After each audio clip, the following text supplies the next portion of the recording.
Samsung is trying to do something good for Samsung Galaxy S23 Ultra, but end up making a big mistake with the Galaxy S23 Ultra. Qualcomm confirms ahead of a time that Samsung this time goes with the Snapdragon Gen 2 for all the models of Galaxy S23 series, but it seems like Samsung officials are not on the same page when it comes to Exynos 2300. According to Ice Universe, Samsung MX, which is a mobile experience related department, hopes that Galaxy S23 series will use Snapdragon processor, but Samsung Electronics wants to go with the Exynos chipset. But the Samsung MX department is not satisfied by the performance of Exynos 2300. It's been years that Exynos is falling behind the Qualcomm chipset, but still Samsung wants the Exynos in it. Even though last year 70% of the Galaxy S22 lineup shipped with Snapdragon Gen 1 and only 30% with Exynos. But things are not ended here. Samsung has a surprise for you in 2025 where we will see a special processor only built for Galaxy S series devices. You guys should be happy to hear that Samsung is going to increase the battery on Samsung Galaxy S23 Ultra. Yes, 5%, a small increase, but it will be certainly affect a lot on Galaxy S23 Ultra battery.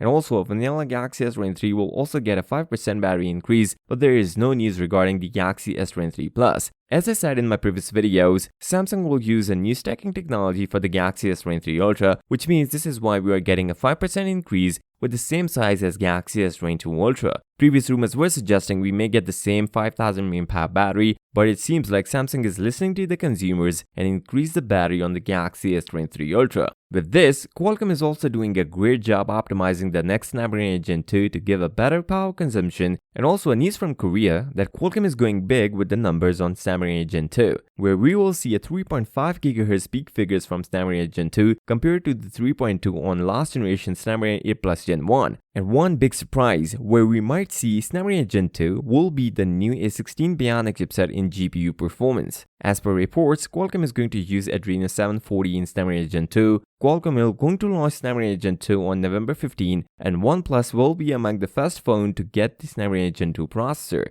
If you are the one who use camera a lot, then Samsung Galaxy S23 Ultra will get a big update from the last year. Samsung already excelled in cameras with 108 megapixel sensor, and now it's time for a 200 megapixel on Samsung Galaxy S23 Ultra. Samsung didn't out yet with the new sensor, but we will see the new sensor later this year, and it is 100% confirmed Samsung is going with the 200 megapixel camera on Galaxy S23 Ultra. But the telephoto lens and ultra-wide lens will remain the same, including the periscope lens. The faster storage option coming to Samsung Galaxy S23 Ultra. The new UFS 4.0, which makes Samsung Galaxy S23 Ultra bring some great numbers in read and write speed, which will improve the performance on the Galaxy S23 Ultra. Just to compare with the UFS 3.1, this one is twice as fast. Galaxy S23 Plus gets a battery certification, which means we are getting a Galaxy S23 lineup on time. Since last year, Galaxy S22 Ultra gets the battery certification in the same month of September. So as per Samsung history, we might see Samsung Galaxy S23 Ultra in February next year, along with S23 and S23 Plus. If you are still thinking how fast is Samsung Galaxy S23 Ultra, then you can check this video. I'll see you next time. Till then, peace out.